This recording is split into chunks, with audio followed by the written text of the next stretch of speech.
you ready for what?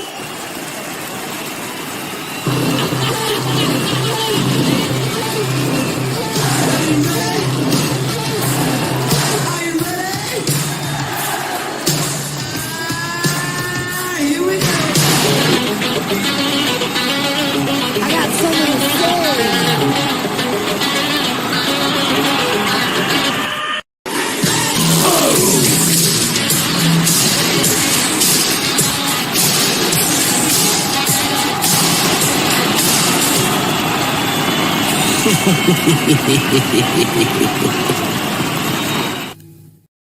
Woo! What's happening, man? Yeah, it's Tuesday night. We've got a fun night ahead. Just from our quick conversations with Tim, tonight's going to be good. Tonight's going to be a good night, guys, for many reasons. The whiskey, of course. Good whiskey, good conversation. Yes. It's been a long week. Well, last week was a long week. Yes. We'll talk about that a little bit too, Yeah. but I was out in the Bluegrass State for a little bit. Actually, I was in 5 states last week, but I made a you were stop all in over the the Bluegrass place. State. And not only did I bring home a couple of good samples, I also brought home a puppy. For those of you who checked our Patreon today, Todd posted a little picture of me and my killer guard dog, my 4-pound Chihuahua Rocco. Who's now That's right. part of our Rocco group. is the man. He, You were out in with a great group of patrons, really good Diamond group of guys. Dave, Yeah, we one had amongst picking a Dave, pursuit barrel. Dave and Chris, Anthony, Robert, just a great group of guys. And Kenny and Ryan from Kenny Pursuit. and Ryan were there. Yeah, it was a ton of fun. Great time. We got a great barrel for you guys, which we'll talk about later on. Yeah, it'll be fun. And you did something else that we'll talk about. Yeah, too. we'll talk about. There's some more other to things. Yeah, there's come. more to come. So yeah, it's been fantastic. We'll give you an update on the old line that's coming out. Oh, that's right.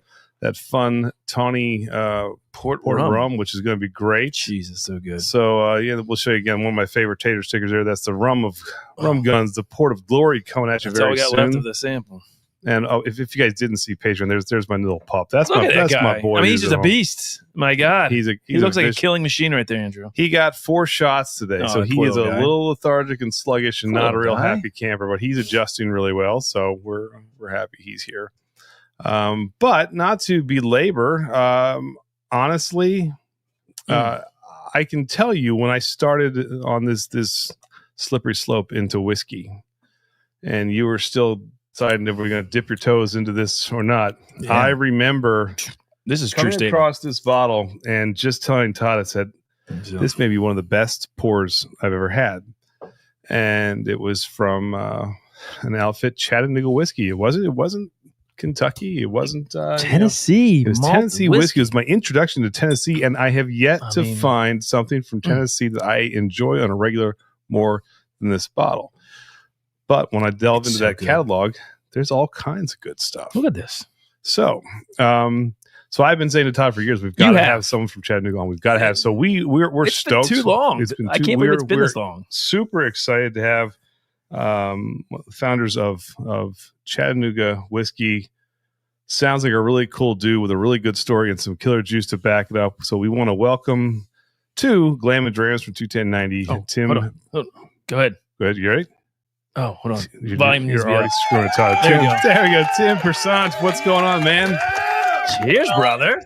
Thanks for joining us, man. Appreciate it. Oh yeah, it's my pleasure. It's back in the COVID days, when it all started, I feel like for a solid 12 months, 3 to 4 nights a week, I sat on my front porch and did nothing but speak to people through YouTube and Instagram. And to be honest with you, it's the only thing about the COVID era that I actually miss. So I think we all agree with that. So I'm pumped to be doing this and hanging out. I mean, that's what we actually were never doing live streams, right? But we live a mile away from each other, and we still couldn't get together to do our videos and review beer and whiskey. We said, well, let's go live then, I guess, and try this. And we're still awful at it, but we were so bad. But it was a way for us to connect with people, and you're right. That was one of the good things, I think. We're still bad, but at least we're having cool guests on now. Yeah. So that's the fun part, right? Right. I'm still not cool. So yeah. Well, there you go. We're all together. You're gonna fit right in, man. No, this is good stuff.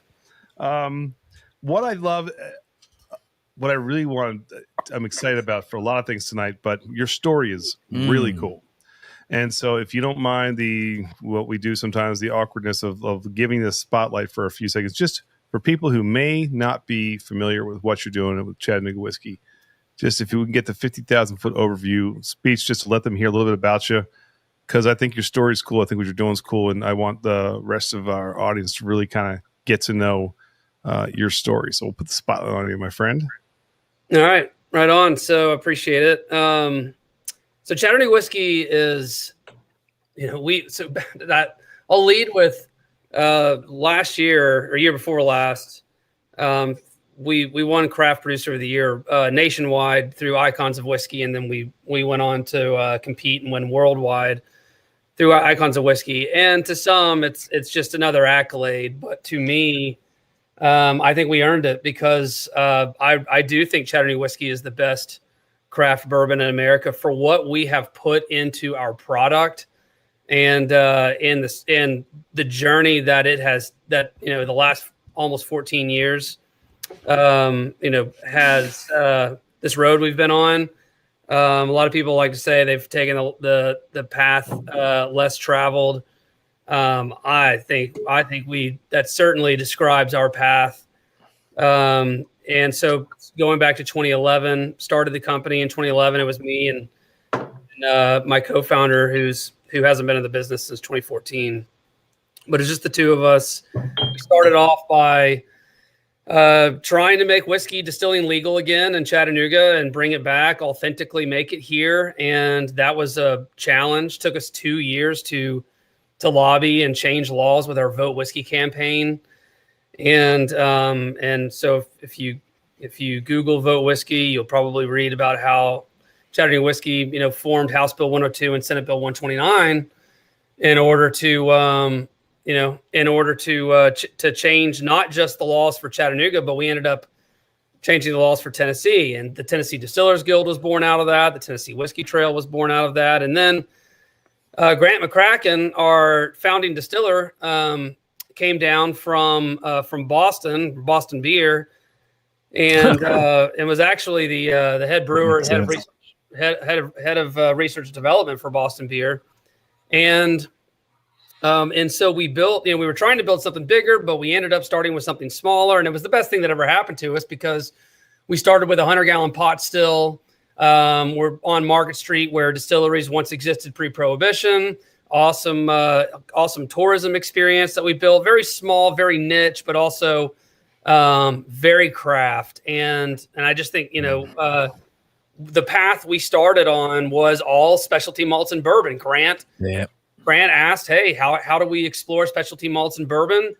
I was like, well, 100-gallon pot still, it's tough to screw that up because we can only produce, a barrel a week, 50 barrels a year. We were already selling more MGP than that. We started off the backs of Lawrenceburg Distillers of Indiana, LDI, sure, which ended up becoming MGP. So we're selling MGP in distribution in Tennessee, Georgia, South Carolina. Meanwhile, we fire up this 100-gallon pot still on Market Street, and every week we put away a new recipe. Every single week we put away a new recipe featuring different specialty malted grains. And we formed some parameters around this new style of American whiskey and new style of bourbon that we are creating. We coined and trademarked it. It's called Tennessee High Malt. So that trademark went through. After we got to 2017, we looked back in our barrel cellar. Our barrel cellar was actually underground, the experimental distillery. And we said, oh my God, we've put away over 100 different barrels, utilizing over 100 different specialty malts, utilizing over 30 different yeasts and probably 30 different barrel finishes. Has anybody ever done that before? We're not sure, right. But it basically just became a playground for 2 straight years of working with specialty malted grains and bourbon and American whiskey. So we had rye, malted rye, single malts. We explored malted corn. We've done a lot. So anyways, we built the Riverfront Distillery in 2017. One of the larger craft distilleries in the United States in its time, 50,000 square feet, produces over 2,000 barrels a year. And they're both downtown. So now it's like, okay, we got to select a recipe. Our team goes into the barrel cellar.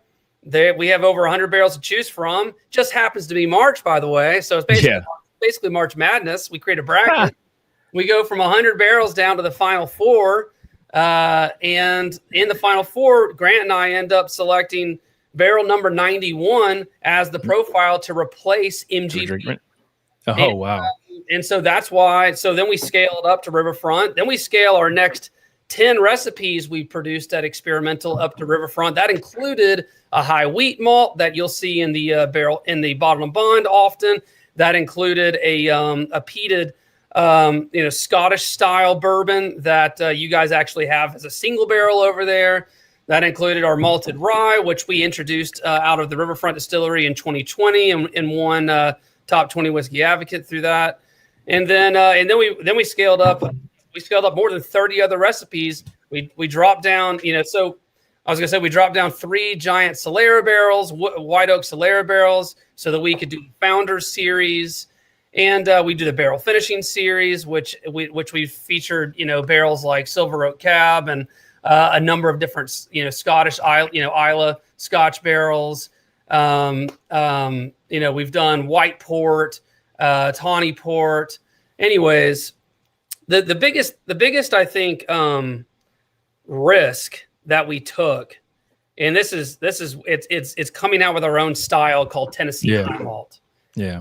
And the fact that Tennessee High Malt is something that nobody's ever heard of before. It's a style of bourbon, just like we're kind of like, all right, hey, Jack Daniels, you can have Tennessee whiskey. We're proud of you for having Tennessee whiskey. Chattanooga Whiskey, we are Tennessee High Malt whiskey. We're our own thing, and we've preached that from the mountaintops since 2015. And in 2019, when we launched Chattanooga 91, which was named after the 91st barrel recipe out of Experimental, we literally ripped the Band-Aid off of our sourcing, which is a huge deal because you don't see that happen. No. So we grew our MGP label, Chattanooga Whiskey label, from 2012 up to 2019. We grew it up to 18,000 cases, and literally on August of 2019, we stopped it entirely. And we switched over to new packaging, full, because you just look at the glass. It says "Made in Chattanooga, Tennessee." We embossed it on the glass because for the longest time we were Chattanooga Whiskey made in Indiana. Right. So anyway, I think we're one of the most innovative American whiskeys out there. But I also think we just go above and beyond in every step of the process. Long cold fermentation, 7-day fermentations at 78 degrees Fahrenheit. We distilling at 133 proof. When we barrel, we don't just barrel in 4 chars. We barrel in multiple different chars and multiple different toasts so that we can bring those together in the Solera barrel. When we go into our barrel entry proof, we don't just hit, 120. We do actually rotate from batch to batch, 113, 115, 117, and we go. So anyways, I could go on and on, but anyways, we go every step of the process. Chattanooga Whiskey's Tennessee High Malt style is about richness and complexity and quality and value. Yeah. So you go buy a 4-grain, 3-malt, small batch, Solera barrel finish, toasted bourbon in Chattanooga 91 for $34.99 on the shelf, right? So anyways, that's my spiel. Let me ask real quick, Andy. Oh, did you hear that? Did you turn your phone? No. I hear a big echo. Does anybody else hear that? Do you hear that? No? Okay, good. It's gone now. Sorry. You mentioned with Grant coming on from Boston Beer Company, we started this whole channel out as home brewers, right? So we often would brew with malted barley. I mean, that, caramel malts, the crystal malts that you're talking about that are in a lot of these, the honey malts that you have in a lot of these, we love to brew with. Did he bring that over? When you say this Tennessee High Malt, you're right. It's brand new. In the brewing world, that's pretty commonplace, but not in the whiskey world. Is that something that Grant brought and is still used today? Is that sort of how that came about? Yeah, we have a saying that great whiskey comes from great beer. You can't make it without great beer. Most can, like, I would say the average bourbon consumer that doesn't really, care much about, they just want it to taste good. I don't think they realize that, that is the truth. And it's funny because when we were originally buying barrels from LDI, I got to know Larry Ebersold, who's like a legend distiller in the industry. Yeah. And Larry, I was, after a couple of years, Larry's like, hey, are you going to be the distiller? And I was like, no, I really eventually, once we get the laws passed and we build a distillery, I'm going to have to find a distiller. And he said, look, I'll just go ahead and tell you that great brewers make great distillers. And so we were fortunate to be able to find, Grant.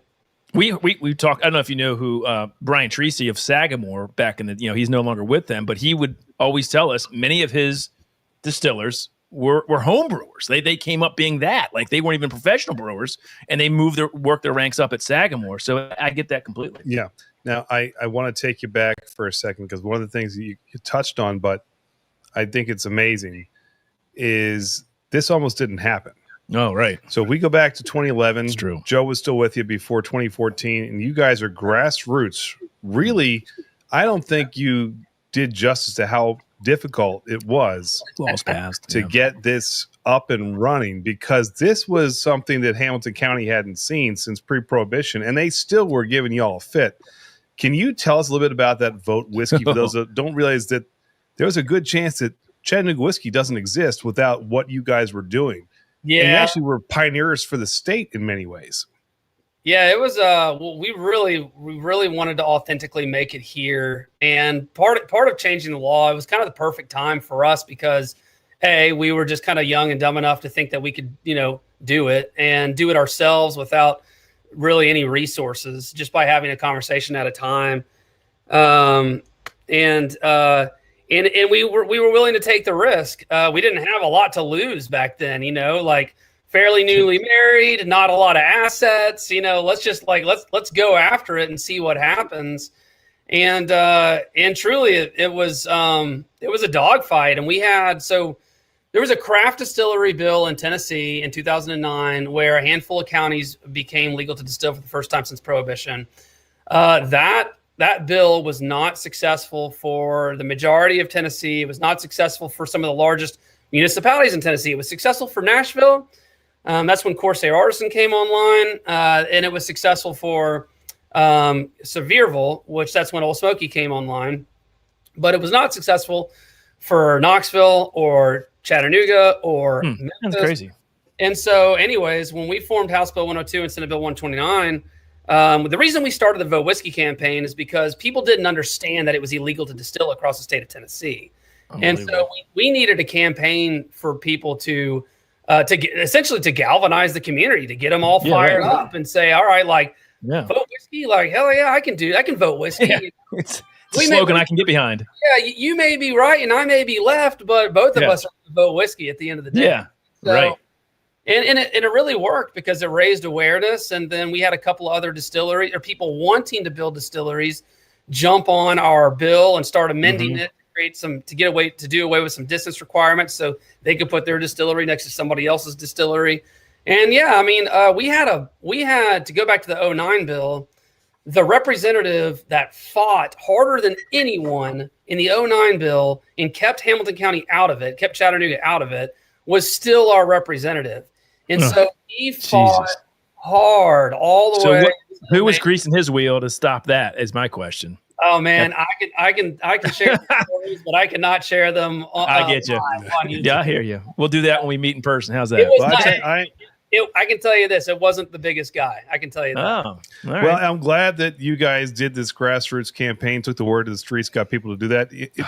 It's funny when you are outside of Kentucky, because being from Maryland, us in Pennsylvania were very, very big pioneers in the rye world before Prohibition, and at one point, bigger whiskey distillers than Kentucky. So you see these rich whiskey traditions in these states that Prohibition just took out. Yep. Tennessee, again, being one of them, with a really cool lineage and heritage of good whiskey production that just stopped. Yeah. So it's kind of awesome that you guys were able to bring that back. But not just that, but you guys brought quality back too. A lot of craft distilleries that come up and running, they don't produce juice like this. So you guys are doing something right. And I appreciate that so much. And we actually had a really small barrel pick, Bourbon Society in recently, and I was sharing that while I am so passionate about, we are passionate about our storytelling because of its authenticity. We are passionate about the just the creative side of the business, the packaging. We put so much time and attention to detail in our packaging, but ultimately Chattanooga Whiskey is complicated, and I can't. And as much, there are so many times where I just somebody comes in and is like, "Oh, you guys do you use toasted barrels?" And I'm like, "Yeah, I wish." We try to put so much information on our label that toasted gets lost. And I just want to take I'm like, yeah, if we put a giant toasted across the front of it, we would probably be 10 times toasted and charred oak barrels right here. I'm reading it right there on the label. Right there. I know. That's in the 91. The Solera process. Speaking of yards, which, I mean, it's we're drinking the 91 right now. We're doing this now. So I do want to just say, it's funny. Nashville Mac makes a comment. Yeah. Changing the mind of the Tennessee legislature deserves another kind of award. That is true. I can just say this from a different stance of working with the bigwigs in the education department of Tennessee. The suits are tough, and boy, I fought 2 years for one of the schools I was working with just to get them to change a few things. So it's funny when you said that, I was like, man, does that stick with me? Yeah. So that persistence and that gusto paid off, man. I got to tell you. But then there's this beautiful bottle here. We're going to start with the 91. We got the March Madness story, but again, this is not your ordinary 91 proof whiskey. The process, that Solera process, the barrels, the toasted, there's a lot that goes into this. The malts that they use, different types of. Talk to us a little bit about this. We're going to start with this. So if you're drinking with us out there, guys, we're doing the 91. This is one of my favorite pours from them. Absolutely beautiful, but we'll let you tell us a little bit about what we're sipping on here. Yeah, so Chattanooga 91 is our flagship. It is absolutely, I think it embodies one of our campaigns coming out of Changing the Laws, which is whiskey to the people. It was about we want to be able to give back. The community gave us, honestly, legalization, and we want to give them back something even more special at a great value. So 91 is, I think they're all great values, but 91 is the value play, but it also is not short of, character and details and a lot that we put into it. So, you got non-GMO yellow corn, all grown by Catisa Farms, exclusively grown by Catisa Farms in Tennessee. All of our corn is locally grown. You've got malted rye, caramel malted barley, honey malted barley. It's aged and it's aged in both 4 chars and 3 chars with a custom toast that we call the 91 toast profile that we went to ISC Independent Stave, and we exclusively work with them on producing multiple Chattanooga Whiskey custom toast profiles. That's a really long custom toast profile. So I think over 40 minutes, it's super, super confectionery. We have, like I said, we alternate our barrel entry proofs, 113, 115, 117 from batch to batch. And then, of course, after it's fully matured, which, our flagships 91 and the Big Brother 111, they're a little I think pushing 3 years now. When they go after that, they are they're fully mature. So after they're fully matured to graduate to straight bourbon whiskey, they go into a 4,000-gallon white oak Solera barrel where they indefinitely blend and live until and as we bottle them. We never empty the Solera barrel. We only draw it down probably 10% at a time.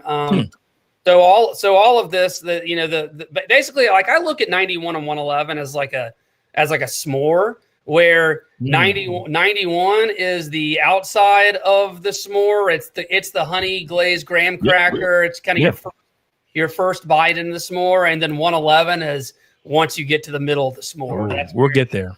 Because those are the only two recipes in that are on the shelf that actually share the same. The only 2 labels that share the same recipe. Got it. And if you like getting geeky on beer stuff with grain and stuff like that, having the honey malt, but then the caramel malt, barley, you 2 very distinct profiles that play really well together. You get that rye for that spicy kind of note to balance it out a little bit, and it just I mean, They we all use kind of- caramel malts in brewing for sometimes some coloring, but also that sort of malty sweetness that you get depending on the percentage you put in the grain bill. And I assume that's kind of what you're getting here with the honey malt. Although the honey malt isn't necessarily a honey flavor that you get when we brew. No, it it can give some so floral that's a little citrusy bit, notes, yes, which are nice too. yeah. But the fun thing is that you get to be a bit of a mad scientist. How do they all Yes. play together to work? I love that. And just make this coalescence like a very beautiful. But you mentioned pour. also, Tim, real quick, and I want to go back to a question that Corey had here. And you mentioned this sort of using the lower fermentation temperature and then also for 7 days. And that's something in the brewing world. We do an ale maybe 10 to 14 days. Again, is that influenced from Grant as well, the longer fermentation? Yeah, I mean, day one, Grant's like, look, if I'm making bourbon, every step of the process, I'm going to gain flavor and complexity. Yes. We're going to gain it in. As a brewer. Yeah. We're going to gain it in fermentation where every other distillery doesn't even think to gain it in. And so, your classic bourbon yeast and your classic bourbon fermentation at 3 days at 85, 90 degrees or whatever, it gets hot and the yeast different esters. The yeast exactly. Yeast acidification is super strong and banana-y or whatever. Yep. Those esters will come off. Yeah. And so and when you slow that process down, chill that process out, and then allow a secondary kind of fermentation from natural bacteria in the air, now all of a sudden you've got twice. I mean, your malted grains shine through, are allowed to shine through. Yep. By the way, because we go long and cold, we're using a yeast that was more designed for single malt. So it helps. And again, it helps the malted grains really shine through in the end, and then adds a little complexity from the natural bacteria in the air. It's funny. So I know you like to get on your geeky side to go high level with some of this stuff. But if I go 50,000 foot for people who aren't brewers or distillers, the one thing I love about brewers is there is this ridiculous focus on mouthfeel, viscosity, making sure that it all balances out really well. The beautiful thing about the way you put these together is that's the byproduct of having something under 100 proof. But let's be honest, in a world where there's a lot of proof chasers, people who are like that can drink this, enjoy it because it's so full bodied. It drinks perfectly. It's the viscosity is there. If you blinded this, you're staying over 91 proof. But not in a harsh way. It's in a very balanced and viscosity of it. It's a beautiful, and I think that's brown a tribute sugar, to the way vanilla, you guys put your pieces together. Rye spice. It's a layered whiskey, which is amazing. And I think it's attributed to everything that Tim's saying here in terms of the malts that are in this, the fermentation process. Every step of this is thought out to get you that sort of flavor profile, and I love everything about that. Thank you. I appreciate that. So maybe we should switch it up because I adore this pour. Well, I like the bottom dog too, but this is a little bit different. This is so maybe we should go to the 111. Maybe Let's go to the 111. We'll skip the come back to this. Can we come back to the bottle? Can we come back Will because I that work? love that bottle and bond, and I love what you guys do with that. So I don't want to. But you said this is the end of the s'more, so we should go to the 111 now, right? Yeah, that's the natural progression for sure. Let's do it Right, then. let's switch it up. You want another glass here? Or are you going to finish that? I saw somebody ask a question about oh yes, barrel entry proof. That yes, was there. Yeah, right here. I'll get it up for you. Hold on one second. There we go. How did you decide on your entry proof? And are you still figuring that out? Same question for the barrel char level. Yeah, no, I actually, we decided to go with a low barrel entry proof right out of the gate because, because whiskey is a solvent, and we want to interact with. We want to make sure that we're able to, pull the flavor from our custom toasts and chars from the barrel, more effectively. So we started off. We're like, okay, we want to go low barrel entry proof. By the way, we have low distillation proof at 133 to gain as much flavor as possible. And then, we're always exploring. We have explored a variety of different, obviously, distillation proofs, and then a variety of different barrel entry proofs. Well, we realized that these barrels are all going to age a little bit differently. The evaporation is going to be a little bit different. So, we want to do different toasts and chars going into the Solera barrel. It's the same concept. We want to do, if we can actually rotate from 113, 115, 117 barrel entry proof, if we can, just take an extra second to do that, then we're probably going to get a more complex, a richer flavor product out of it. So we're still on. I mean, we're not still exploring. We're still exploring from an experimental standpoint. But when it comes to barrel entry proofs, right now we are settled on 113, 115, 117, that rotation. Okay. And we are settled on 133 proof off of our column, whereas on our pot, we're going to go a little bit higher. I love it. And I got to tell you, this is this 111 is Andy. And when he's talking about this was, I think, listen, we've gotten to whiskey. We were home brewers 10, 12 years ago. We got into whiskey because we like barrel aged beer. We wanted to find out, why do we love these barrel aged stouts and porters and what have you? Well, it's the barrel influence. So Andy said, well, I'm going to start drinking the whiskey to find out why this, Elijah Craig barrel proof beer I love so much. And I'm like, no, I'm a beer guy. I'm not doing that. That's too much for me. And I remember one of the first bottles you really fell in love with probably 5 or 6 years ago was this Chattanooga 111. Absolutely. There's been a few brothers and sisters that have come after this because it's been one of my go-to pours. But I just, and it was also, what do you love about it? Well, one of the things too is it's funny. We just released, Tim, from Corbin Cash, 150 proof hazmat, which it's glorious. It's 150 beautiful. Proof. And it would surprise you. It drinks 125 though. I actually let a couple people out in Kentucky sample it who did, and I didn't let them know how high a proof it was. And they were like, wow, that does not drink like that. But that's rare. And I think that what I found is that one kind of 10 to 115 is like a sweet spot sometimes for it's a beautiful proof that showcases a whiskey without being what Nancy Philly said, masking the deficiency sometimes of a really high proof whiskey, which I really like. And this is the first one that I said, man, this is done right. This is the perfect proof.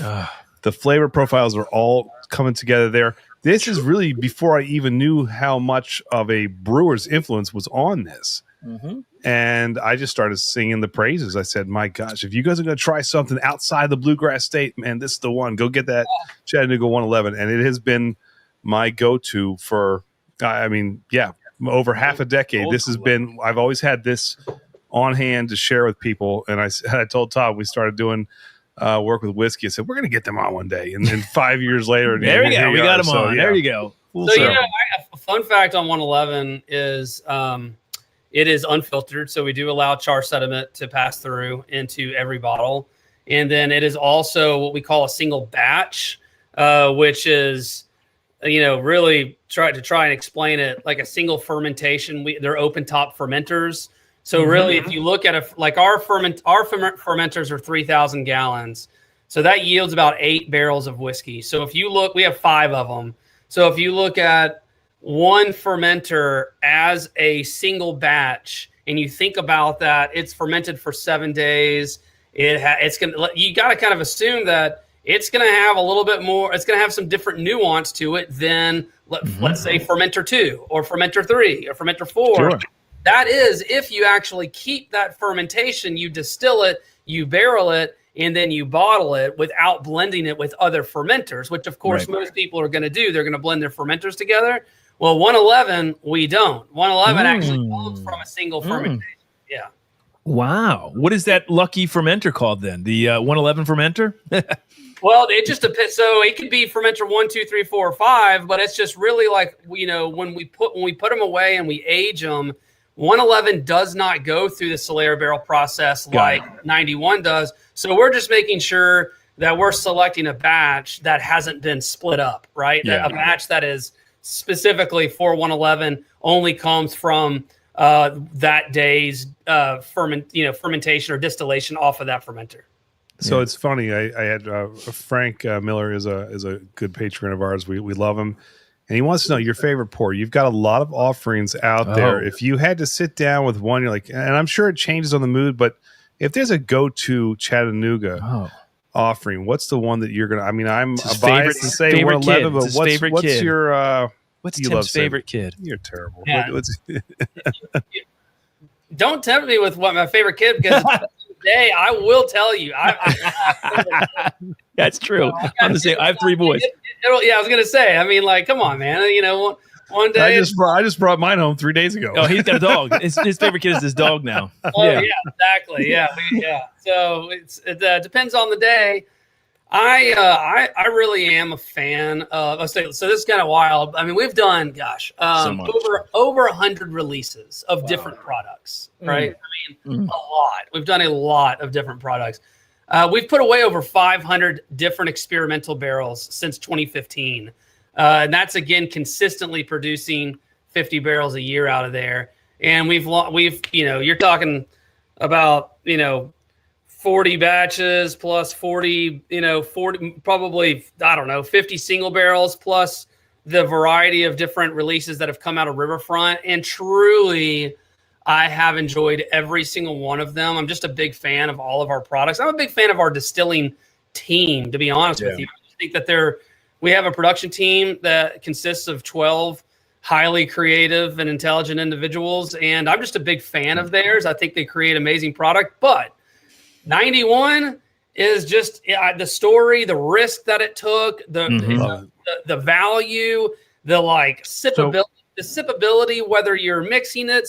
I saw somebody said, which one can I mix with Coke Zero? Mix 91 with Coke Zero if you want. I mean, you can also drink it straight, I mean, I just think you chase it with Coke. You cleanse your palate with Coke Zero. This is a versatile it's whiskey. A palate cleanser. I love it. Listen, there's a lot of experimentals, or that single barrel that's sitting there, or maybe even that that bottle and bond. I would slap your hand if you tried to mix that with Coke Zero. But 91,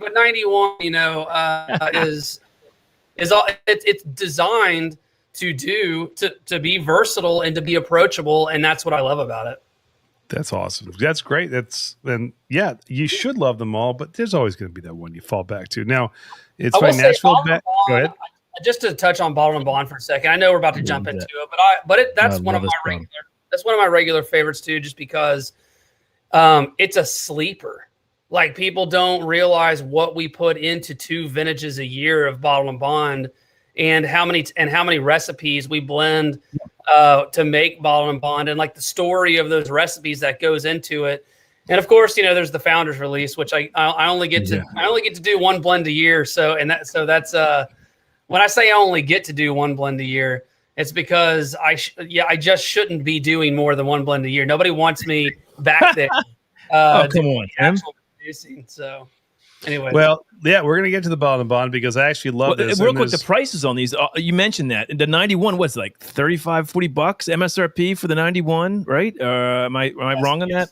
So 34, basically everyday price point can fluctuate as the retailer, as you know. $34.99, 111 is $46.99. That's such a steal. That's the other thing. Value, Bottle and Bond, yeah, Bottle and Bond is basically $50, a little over $50. I think I paid $53 for this. Yeah, and then your rye is $42.99. Jeez. And that's at 99 proof. And that, by the way, that's unfiltered as well. And that is a malted rye. That's why we call it. I can't wait to get to that too. That's a beautiful one too.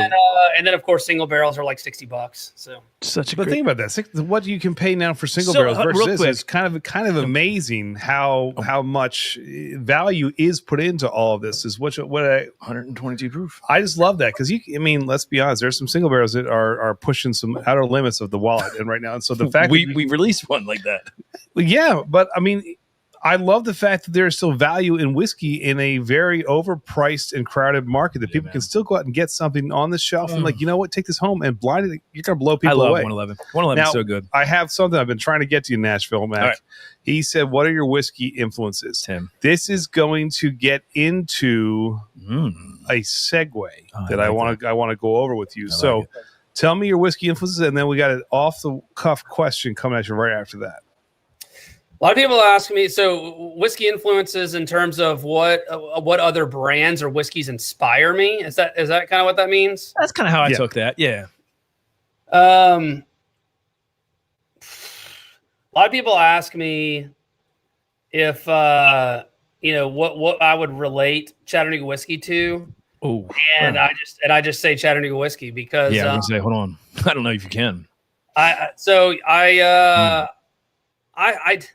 was a pretty simple bourbon drinker before this. When I started Chattanooga Whiskey, I really wasn't much of a bourbon drinker. In fact, didn't have alcohol in my house growing up. My parents only started drinking once they saw my brother and I go to college and start drinking. we'll drink too. That's the same with my house. My parents still won't touch it, even our own stuff when we brew beer. So, I mean, I don't from a I mean, I was when I started Chattanooga Whiskey, I was heavy into IPAs, you know. So I was all about constantly finding new IPAs. I mean, I remember like when Terrapin High Five came out, and it was like it was like right when it first came out. I was like, oh my god, this is a game changer. And then of course, Heady Topper, right here with the original Heavy Seas, loose cannon, but Heady Topper. Some of this, and then everybody had one, and then there was 15,000 different categories. And I'm still partial to the West Coast IPAs, but that's. I think my influences, and this is going to sound really cheesy, but I swear it is. It's really, I'm inspired by my creative director that creates our packaging, and and Grant McCracken, who, which by the way, my creative director and we met playing music. So that's there's a story there, but, and he was our first hire. I'm inspired by Grant's creativity and conviction to intention to making everything the best way he possibly can. And also what's really fun is I was very much like I liked when I was in my younger years. I'm 43 now, but in my younger years, especially when I went to Auburn, kind of a classic Southeastern university, I very much wanted to be a nonconformist there. And of course, there's like the joke about being the conforming nonconformist, but Rich and Grant and Tiana, Saul, our head distiller. I mean, these creatives, these masterminds that are producing the product behind the scenes of Chattanooga Whiskey, like they will die to be. I mean, like if they are so driven by originality. It's a purist approach. It's not like, again, it's not the conforming nonconformist. It's not like, oh, I'm just being different to be different. Like they are just genuinely amazing artists and amazing creatives. And I met my wife at art school in Auburn. And so I try to pretend to be an artist sometimes. And like, it just makes me, and that's what keeps me going, man. That's what inspires me every single day.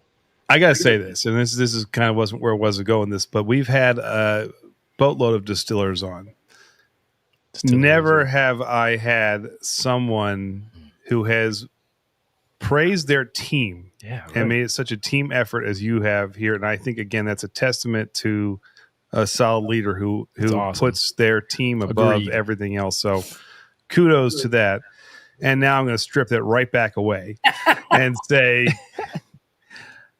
before Chattanooga existed, you had to get into whiskey. What was the first bottle of whiskey you bought? What was that first one that kind of like, you know what? I think this might be a transition out of beer. I remember my first one. What was your first one? My first one was a Knob Creek 120, the 9 year. You know what mine was, right? Yours, it wasn't the old Granddad 111. No. Yours was Larceny, right? Larceny small batch. So what was, Tim, what was the first whiskey, bourbon? What it doesn't have to be a bourbon. It could be a rye or a scotch. But what was the first one you bought? Well, the first ones that stood out to me. There you go. Because it's hard. I mean, my guess is my first bottle was probably Jack Daniel's, but the first one. I mean, I grew up in Tennessee. The first one that stood out to me, I remember. I would say it was probably two bottles. Maybe three bottles that really stood out to me. One of them, the first one that stood out was Blanton's. It was early. It was really early on. It was back when Blanton's was like $40-something a bottle. But I was just like, man, this is a great bourbon. I still enjoy Blanton's, by the way. I have nothing at $40. Yes, it is. Yeah, right. Yeah. Correct. At 140, no, not so much. The other one that really stood out to me was Lagavulin. Oh, I really loved Lagavulin. Actually, I actually liked Lafroig the first time I ever had it. But then when I went back and had my second glass of Lafroig, I was like, okay, I can't drink this all night. We can't drink one glass. Very different. That is very different. Those two, from because, Glens to Lagavulin. Because Lafroig. we're still trying to get through Pete, and as much as we're trying, if it's too like someone gave Tim, help us. One of the guys in our Patreon, we had an Ardbeg 10 said you guys are gonna taste nothing but vanilla icing and stuff like that, and I was like, burnt tires and rubber bands. I could not Band-Aids. get it. We were trying. Man, not all Pete is the same. Don't label Pete. Don't put Pete in a box. You know? We got Pete right here. Nobody puts Pete in the corner. So yeah. So and then the last one I would say was probably like Yellow Spot. Right. I just nice. Those three. I mean, that's the thing, man. I was like, well, you just explained the eclectic nature of why there's so many different experimental things, because it's not like it was like one style and we kept repeating. You've got the Scotch, three the completely Irish different whiskey. pieces. I love it. That's great. So that's going to lead me to influences, all right? Because they said influences. You also, and this makes perfect sense now, you also happen to be a musician. That's awesome. The instrument of choice, I'm going to show you how good of a, we have one here too. Here's a resident. We have a resident drummer here. He's really, really good. I was in a groove right there. I was, look at that. I twirled it. Look at it. That's pretty good. But you're a drummer. So tell us, unlike me, a real one. Tell us some of your favorite drummers. I would love to know your musical style, your influence, and some of those drummers that kind of spoke to you. Come on now. Oh man! All right, so let's see here. So I was born the son of a musician, and my brother also. I have one sibling, older brother. We both were early influenced. I remember when I turned, I think welcome 8. To our tops. Sorry about that. When I turned 8 and he turned 11, I think it was either 9 or 12. My dad, I remember we had a basement. We went down to the basement and like voila, we had for our Christmas gifts, we had a set of Rogers kit, which is like an old jazz kit, and then I had a canary yellow, USA Fender Strat, and those and from that moment on, we were heavily. My brother was born in 78. I was born in 81. So tail end of Gen X. I mean, just like the perfect time for the grunge era, and so by the time it's okay, Andy. It's okay, Andy. Well, we both love 80s rock. Andy can't. I like grunge. Andy, because grunge killed hair metal. Andy loves hair metal. He has a. We both do. Actually, I mean, there's a play. I mean, there's a lot that I enjoy from. I would say it's probably late 80s, but there's a lot of stuff that I enjoy from there. But anyways, yeah, go ahead. Sorry. So my brother and I, we both just bounce back and forth between drums and guitar, and the three of us, my dad, my brother, and I, we played all the time, and I would say by the time, pretty early age, I think I love guitar, but I think I like drums more, and we started getting into bands and stuff, but like it was all playing by ear, and I was constantly wearing headphones and being inspired by drummers, and I would say like one of the first drummers that I thought, as crazy as all these drummers, they kind of changed the game back then. But like, so I could give him so many of them credit.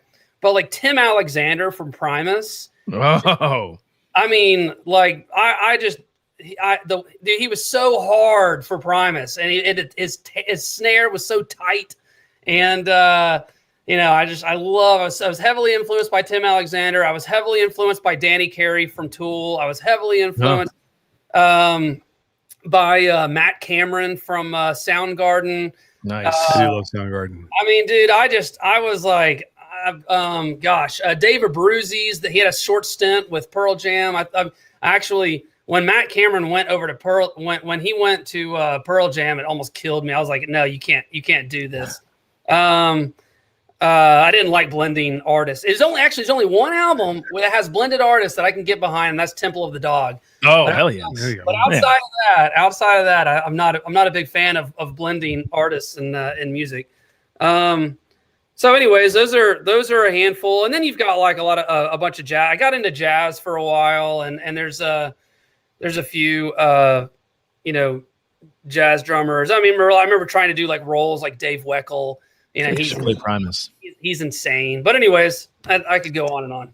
So let's pull him back a couple years. See if there's a couple drummers you could name. I had to play it. The bass though too, man. The bass. Primus was very bass and percussion heavy. I loved it. He's doing it again. Look, Jim. See, this is the problem. He's doing it. I feel like Tim could get on the drums right now. I could. All right. I'm sorry. I had to do it. The problem is he will turn red. Even redder than he is now, and he starts to turn half crustacean. I love that. Let's give you a couple drummers, and you tell me your thoughts or you even heard of them. All right, let's start easy. Tommy Lee. Oh, what do I think of Tommy Lee? Yeah. Well, as a drummer, because I'm with you on a cut. So as a drummer, I would say. I would say, I don't know, average. I'll give him average. Average. All right. Okay, Todd, give one. Let's go with. So how classic can we go here? Can we go whatever? Let's see. Drummers know drummers. Neil Peart. Yeah, fantastic. There you go. That was easy. Let's go Jason. Who's better, Neil Peart or Jason Bonham?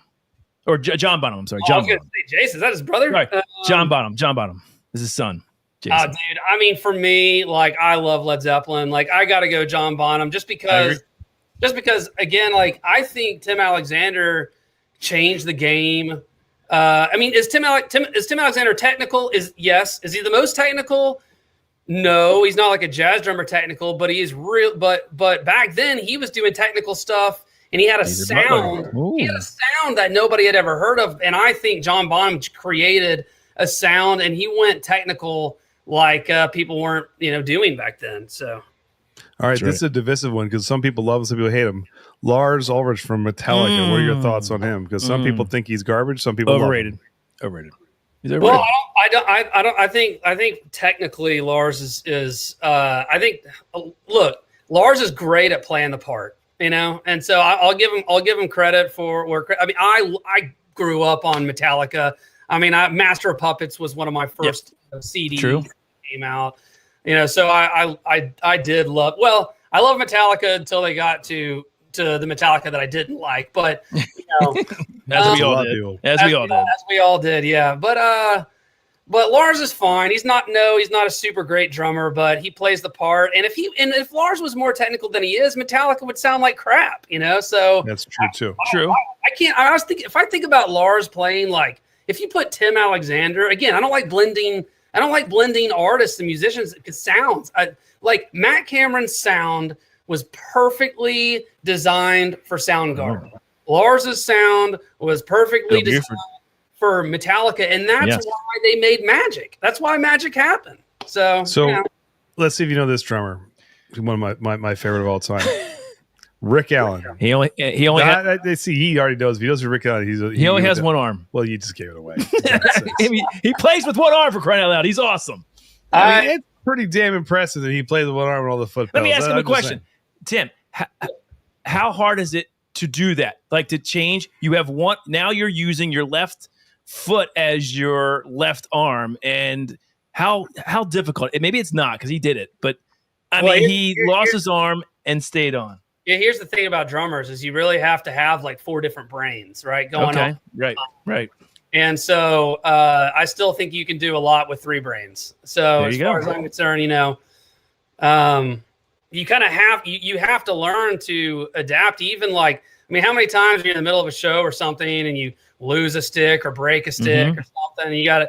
But I respect the hell out of them for playing with one arm, but. You can still do some cool stuff. Nice. That's pretty cool. And just your generation, because I haven't heard you say this. Dave Grohl, what are your thoughts on him? Good question. I like Dave Grohl's drum. I love him.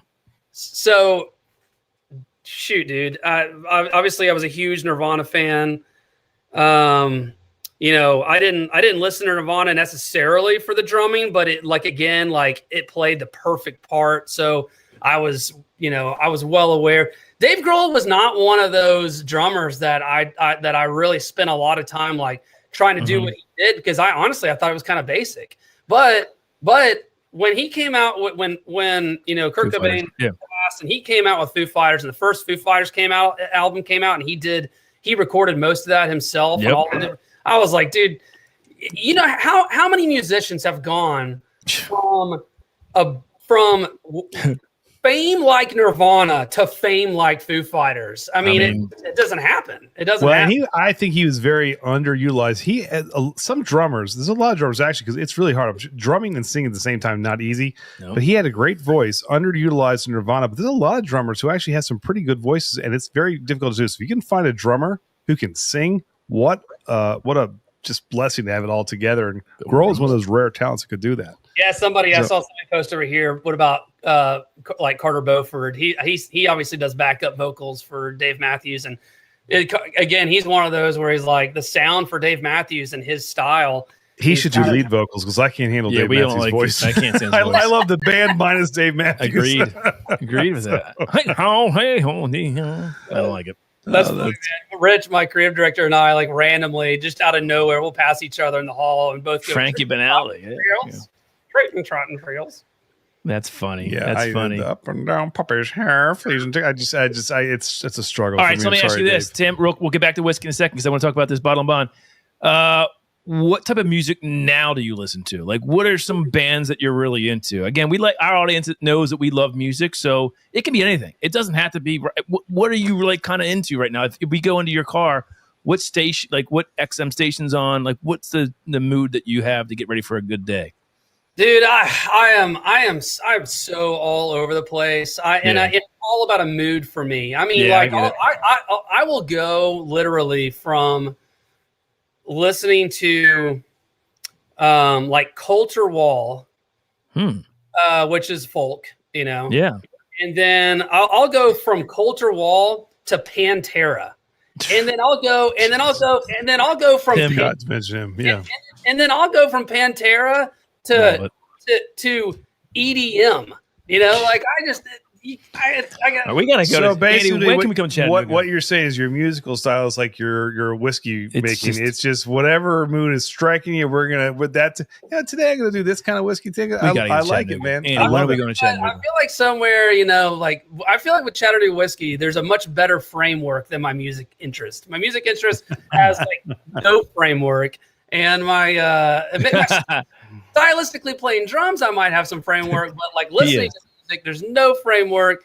And then of course, there's, but I mean, there's some cool, super cool EDM stuff like Odessa and stuff. I was like, man, I mean, I can get into this. So it. So yeah, I love how much you're getting into it, man. I think that's cool. I think there should be a Chattanooga Whiskey Music Festival that we are at, and Tim puts on, help MC it, and we just go and drink whiskey and listen to music and have a great time. I think that's a great idea. I think that's. I'm just joking. All right, he's like, we'll never have it. Or you can just come to Chattanooga. We can just listen to all kinds of music. That sounds even better. I think that works too. Can we talk about the bottle and bond? Because I'll tell you, I might have slept on this. Full disclosure, I always go to the 111 and the 99 rye. For some reason, I just haven't had a bottle of bottle and bond. And I saw this on Sealbacks a few months ago, and I grabbed it. This is the fall 2020. Holy shit, Tim! This is good. It's so good, man. Actually, this might be my favorite. I know the 111. I love it. I got this about a month ago, and I stopped drinking it because we wanted it for tonight.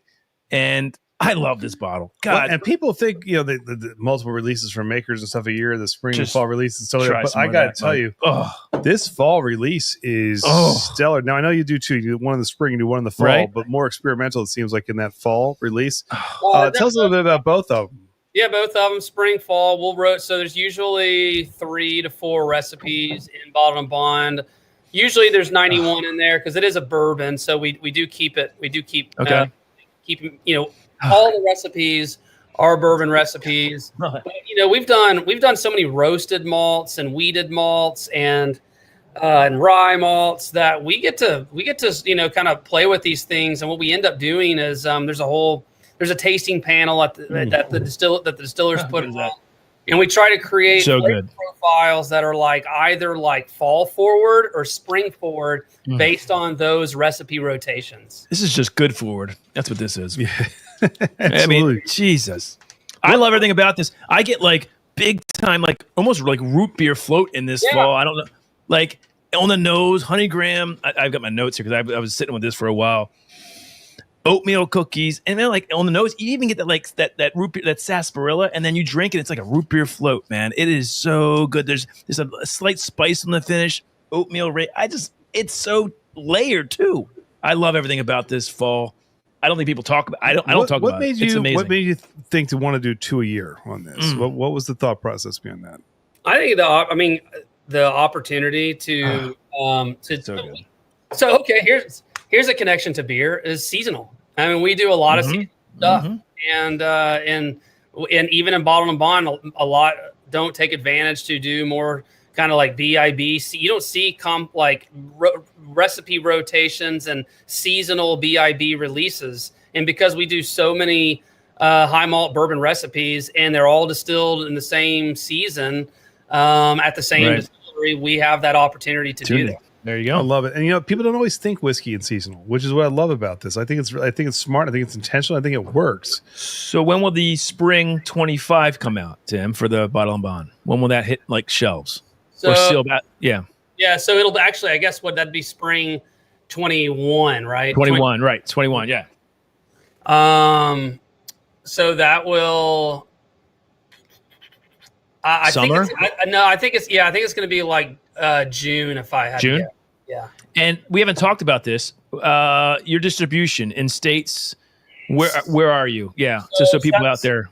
17 states, all contiguous, Midwest and South. Furthest western state is Maryland? Colorado. Furthest northern state is going to be Wisconsin, Michigan. How do we get you Maryland then? Why are we not in Maryland? Here's actually this true story. We literally had our distributor meeting today on Maryland. So it's the stars are aligning. You guys are in Delaware though, right? No. So as far as where was I buying these? Where my travels was I buying these? Our furthest eastern is going to be North Carolina right now, but we're traveling up Virginia, DC, Maryland over the next 3 to 4 months. Beautiful. However, if you're not in their states, Sealbacks, Shared Pour has your products. So that's where I've gotten these. It's a good place to go. Yeah, it's fantastic. Yeah. No, I'm in love with this pour. I think it's absolutely fantastic. Anybody out there have the fall 2020 bottle and bond? I mean, it's just, God, I love this bottle, and I can't now I'm kind of hooked on this, and it's a release where I'm going to seek out every twice a year because you have your ECBPs, your large things, whatever that come out. I'm going to look for this. It's a great, $50, $53. Yeah, it's a value. Hell yeah. I like what Josh says here. So Josh Fritz says, have you ever thought about putting out a sample pack? That's a good point. Something similar like what Four Roses just did with the different yeast strains and things like that and batch builds to try and what have you ever thought about doing something like that with all the offerings that you could put out? We've done a variety of different yeasts that for experimental with Riverfront. It's really, really everything we do, we're exploring the variety of yeast and grains and barrel finishes. But for us, it's about the utilization of specialty malted grains. So when it comes to what goes into distribution, we've pretty much standardized on a yeast that we feel like complements that. So I think we're gonna stick to exploring recipes more than yeast. I like that. Well, but the bridge back to brewing, it's not easy to do, but when it's done well, it's amazing. And you guys have so many different things you've tried. Have you done a beer, particularly like a stout finished whiskey? Have you done one? And what was your result? Did you like it, love it, or you want to try again? Yeah. So 2 years in a row, we released a series called the Native Series, the Chattanooga Whiskey Native Series. We discontinued it because people didn't understand it. Like they didn't. I don't think that they could really appreciate it. We were charging like $40 $47 a bottle. And I really think that the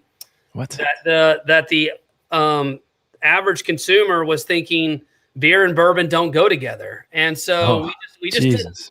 I had 2 awesome events.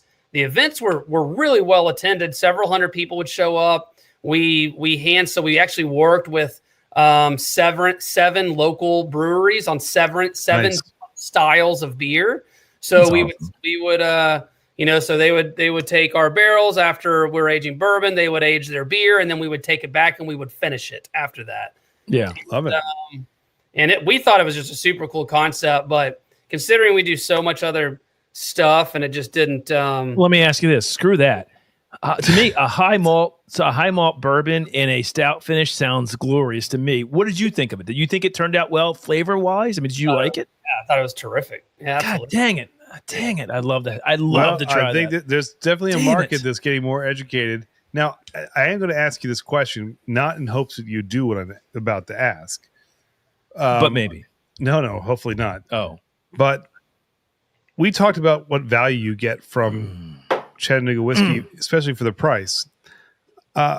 Have you ever thought that maybe you're undercharging because people are legitimately thinking? Andy, what are you talking about? I'm asking this because I love the fact that it is available for a solid, fair, good price. Really, but some people price. will look at a whiskey and say, true. "You know what? That's 45, 46 It bucks. can't be that it can't be good." that good." Is there any type of intentionality, or is there any risk in actually charging what could be perceived as undervalued whiskey because it's so good?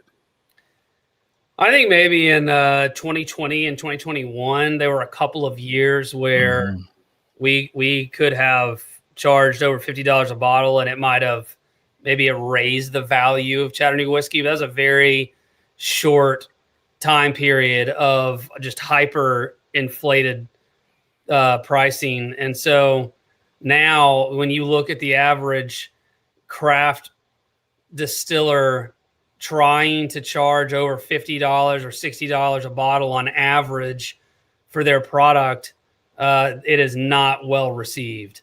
So as far as I'm concerned, we have with 91, we targeted Woodford Reserve's price point, and that's what we're sticking with.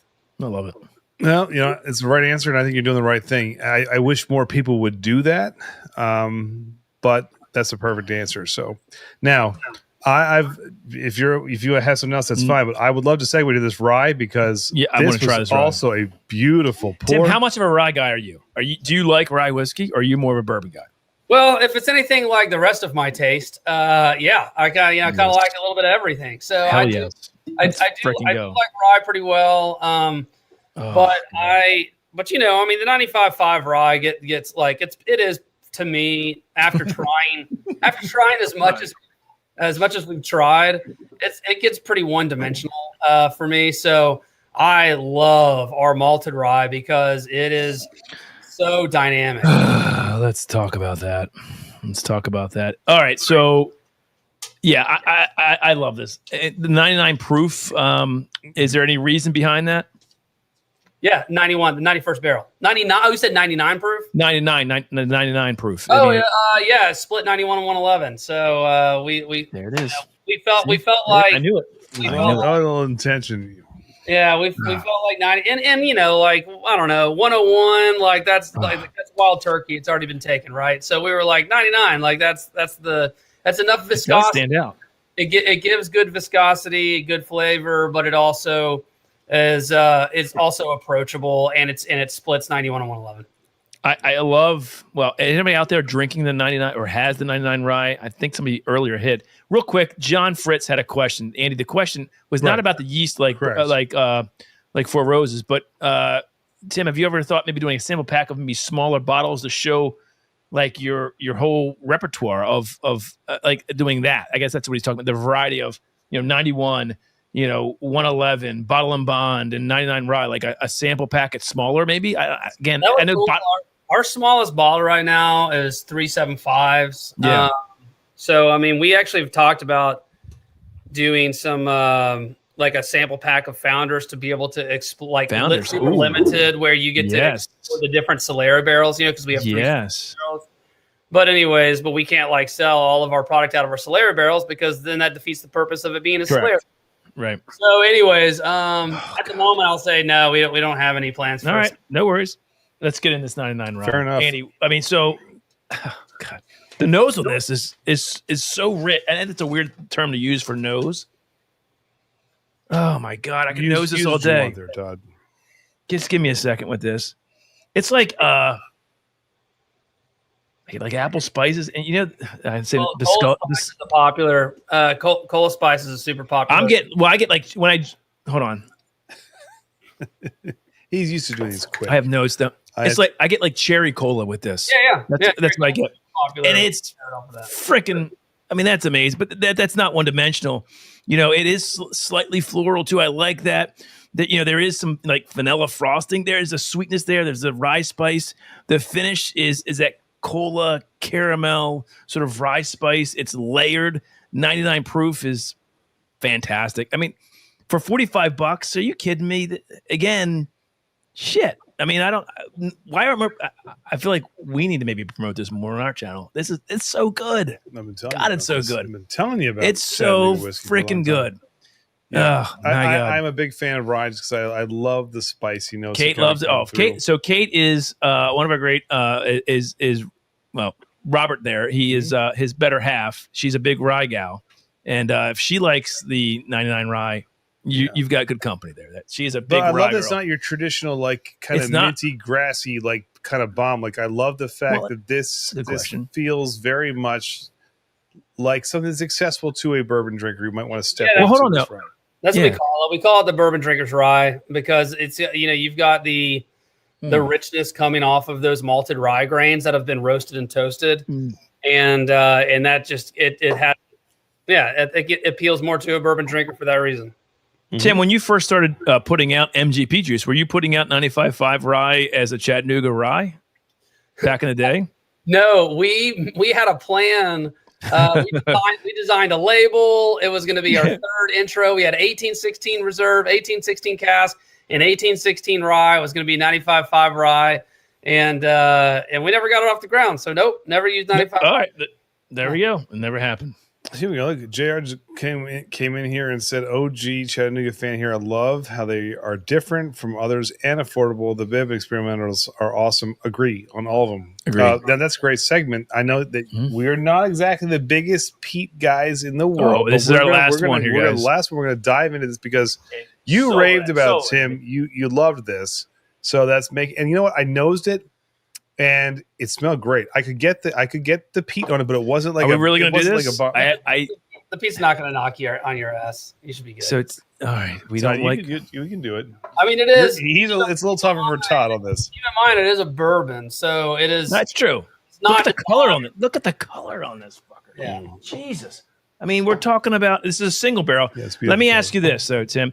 Do you have a single barrel? I mean, are groups coming to you for single barrels? Do you do a lot? I don't think you do a lot of single barrels, do you? Right? No, we don't. We actually shut our single barrel program down for about 3 years because we were doing so much other stuff, and we just couldn't keep up with it. And then we reintroduced it last year. We reintroduced it, and we only did about 30 barrels. And this year we might do 40 or 50 barrels. We don't do a lot.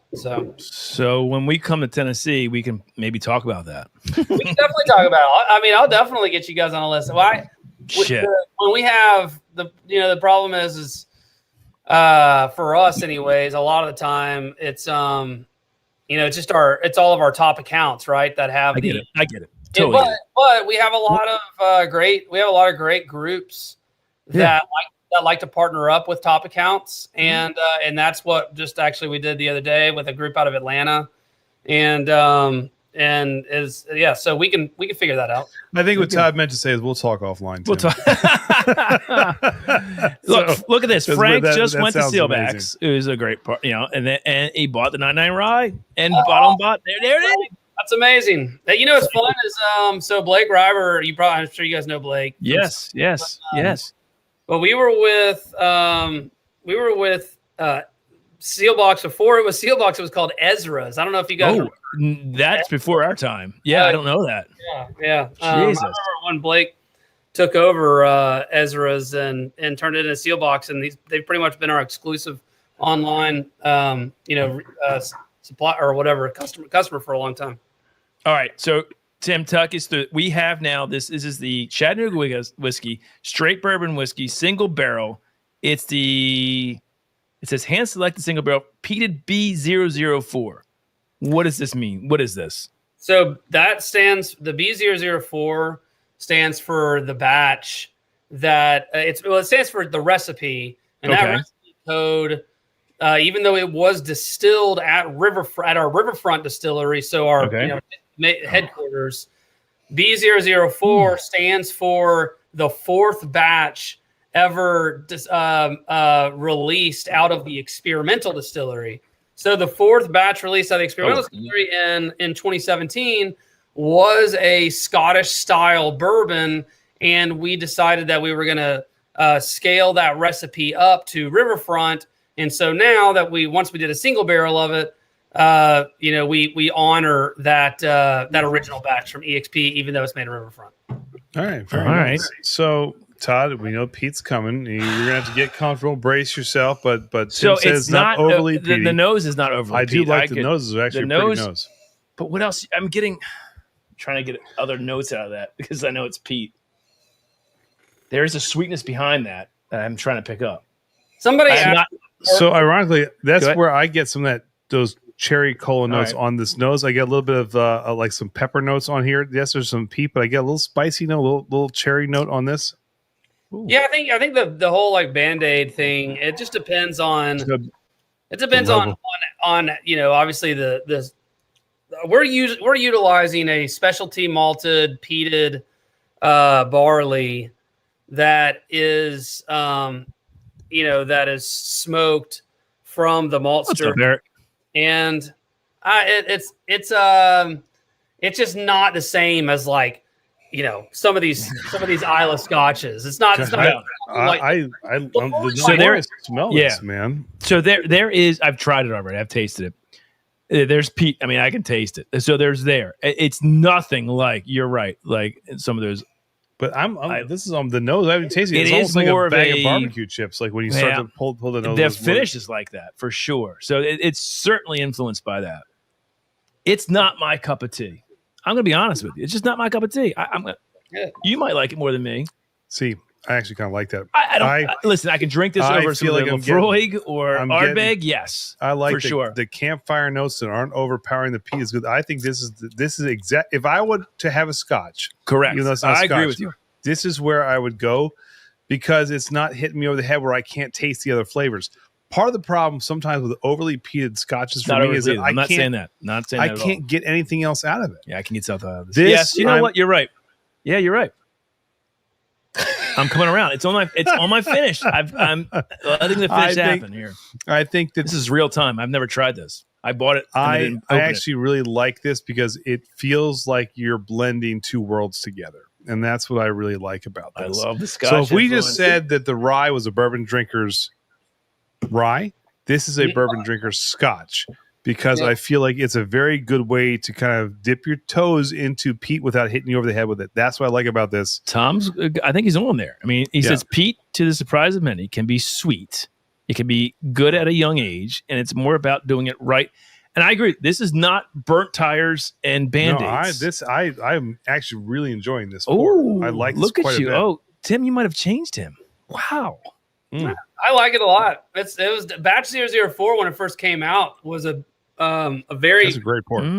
That's a great pour. There you go, Andy. Look, you might be changing it. It is, yeah. Well, so certainly is. It's not like this will be coming home with me. Oh, what? I bought it. Doesn't matter. We bought it.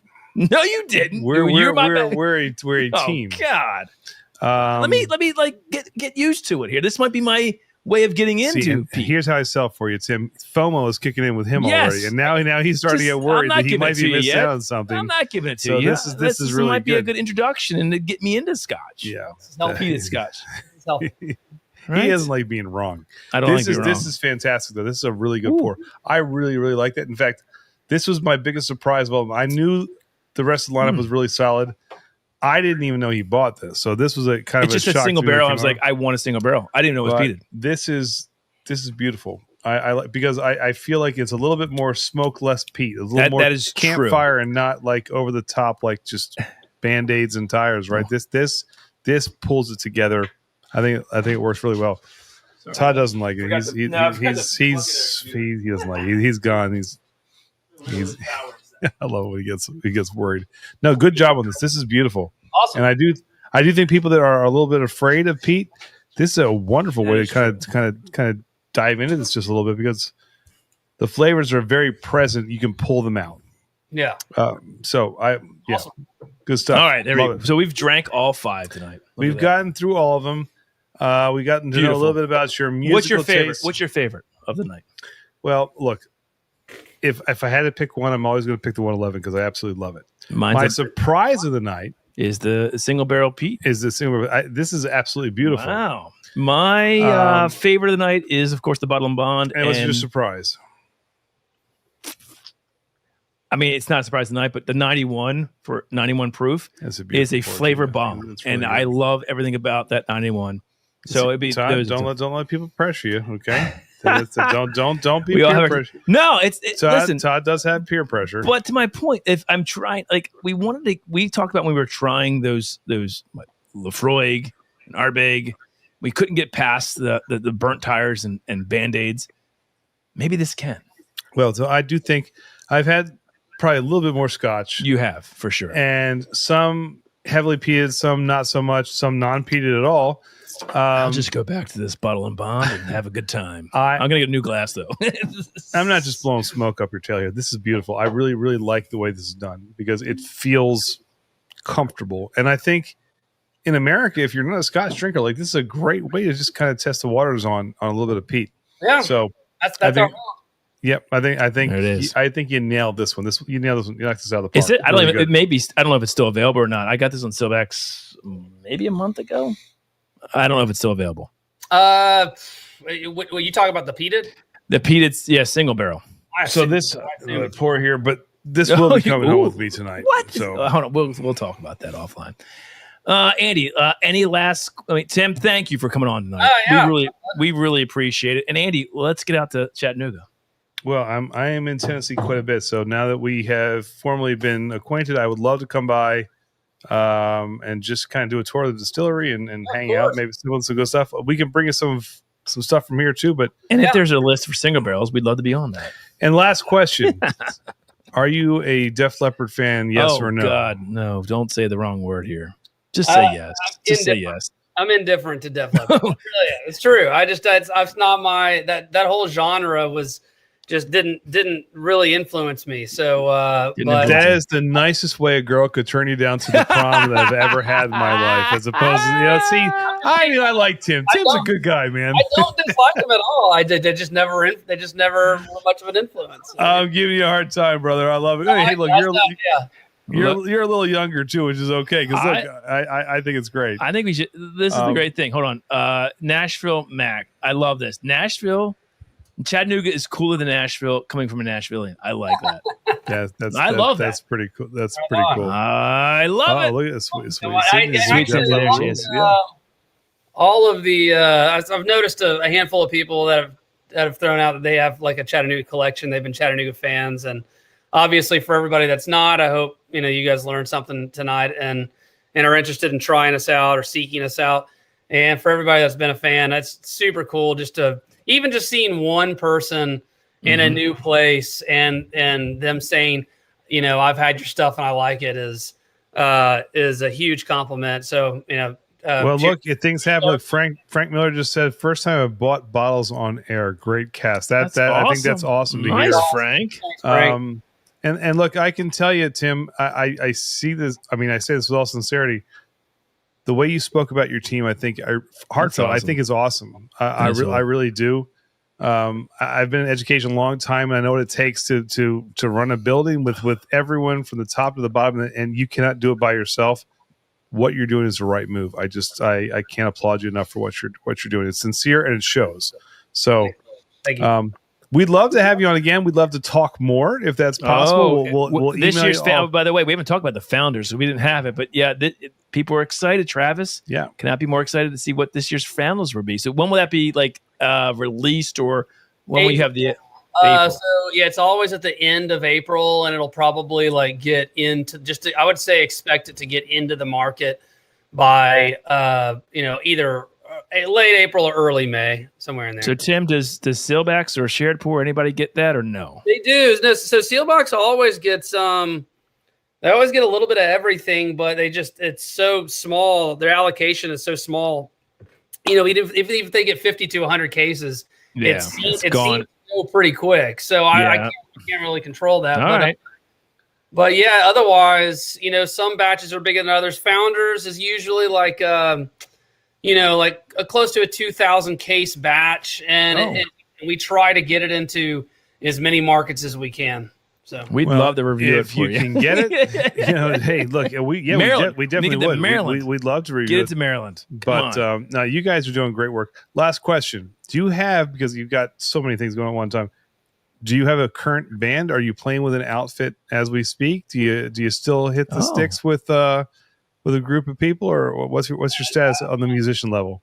I only hit the sticks by myself. He's got 2 kids and a wife. There's your answer. Well, I have 2 kids, and he owns a company. I have 2 kids amazing. and a wife. In fact, look, you don't own a whiskey company. We do this, but we do have a band. I'll show you, Tim. Ready? Oh God, here we go. Take a bottle, shake it up. I'm not doing that all. You're gonna put that in. I'm stopping before you do that. God damn it, I hate him. See how talented he is? Jesus I love Christ. it. He's like across. I was with the last thing I did was with a band called 8 Knives, and it was my creative director's band, and I thought we were just gonna be do a thing in a garage and hang out, but then all of a sudden we started traveling and cutting albums, and I was like, it's fun to do, but I can't do it. It's too much. All right, so here's the thing, Andy. When you go out to Chattanooga, take your guitar. Done. Tim has his drum set, and you guys can just jam. He'll laugh at me. We'll do it. It'll be fun. Let's just do it. Let's make it happen. Let's do it. Music and good whiskey. What could possibly go wrong? Music, I love it. And whiskey go hand in hand, guys. Amazing. Absolutely. Well, let me say this before we sign off here. I have been a fan of Chattanooga for a long time. I've been begging Todd, we've got to get someone on. Thank you, This Tim. did not disappoint, my friend. Thank you, Tim. So to all, wait a minute. And by the way, say hi to Nancy Philly, one of the best in the business who's here right now. If you don't know Nancy, I'm sure you know Nancy. Nancy's here. You know Nancy. Also a killer musician. So we got a bunch of musicians in the house. Nancy knows Philly. But let me tell you something. This has not disappointed in any way, shape, or form. Exceeded expectations. Tim, thanks, man. Absolutely, really we can't thank you enough for being on tonight. Hey, and I'm sorry that it took us this long to hang out. It's been a blast for me too. I love that's awesome talking about our passions and talking about drumming and stuff like that, and just the casual nature of it. And I appreciate your encouragement about just team leadership and trying to do things the right way, and because it's not always easy. I'm in my 14th year, and building a business is hard. So I appreciate the compliments. Anytime, brother. And listen, maybe the first time you've been on here, but let's not make it the last time. Let's do something again very soon. We could not appreciate you, man, more than we do. This was awesome. This was Tim from. Hold on. He tell you the official applause, but yeah. I gotta get to it. Hold on. I can't see. He's ruining your final exit here, but yeah, Tim, thank you, brother. We appreciate. There it is. There it is. Tim Piersant from Chattanooga. You can see the top-notch production we have big here. Time production here. Big time production. Tim, thank you, brother. Cheers, man. Thank you guys. Cheers. We appreciate it, brother. Thank you so much, man. And we'll get together soon. Cheers, man. Love it. Cheers. Thank you. Man, I cannot. That was so awesome. I got to tell you, that was. You know what I love about this is that was fantastic. Is that it was your and this is the God's honest truth. 5-6 years, and yes, it was Sydney. We go ahead. What's that? 5 years. I'm not sure I was supposed to. It sure was. Chattanooga 11 was your one of your early loves of whiskey, and you just had the guy who, Tim. He's the one who created that for you. No, it was. How cool is that? How cool is that? I would love to hook up with him again soon. Tomorrow we will have a Patreon only live stream. Yes, we'll be doing a Patreon only live stream. I know we were going to get into some pursuit stuff. Yeah, tomorrow. We're curb that. We'll do that tomorrow. Tomorrow. Tim, stick around. Stick around. Yep, we'll be right there. Seconds. Don't we'll be go right anywhere. With you. But so if you're a Patreon member, tomorrow we are going live probably around 9:00, and we'll have all things Pursuit. We had a trip to Pursuit, which was fantastic. One of the little surprise coming at you. Yeah, you want to tune in tomorrow. But yeah, absolutely. Just I met one of my heroes. I was so excited. Like this, and he's so there's cool. very few distilleries I get this excited about. He was really excited. Man, did I get excited about this? So I'm happy. You know what? Let me do this because he's a grunge guy. And Nancy, I'll email you if you're still watching. Nancy Fraley, I will email you tomorrow. We would love to have you on sometime in March, possibly, to talk about all things that you're into and just talk music. I don't know you're awesome. if Tim's going to like this or not, but I'm gonna put this up here. But we'll leave with this. All right, guys, we'll see you next Tuesday. Foo Fighters with a different drummer. We'll see you tomorrow for Patrons. See you. Good night, guys.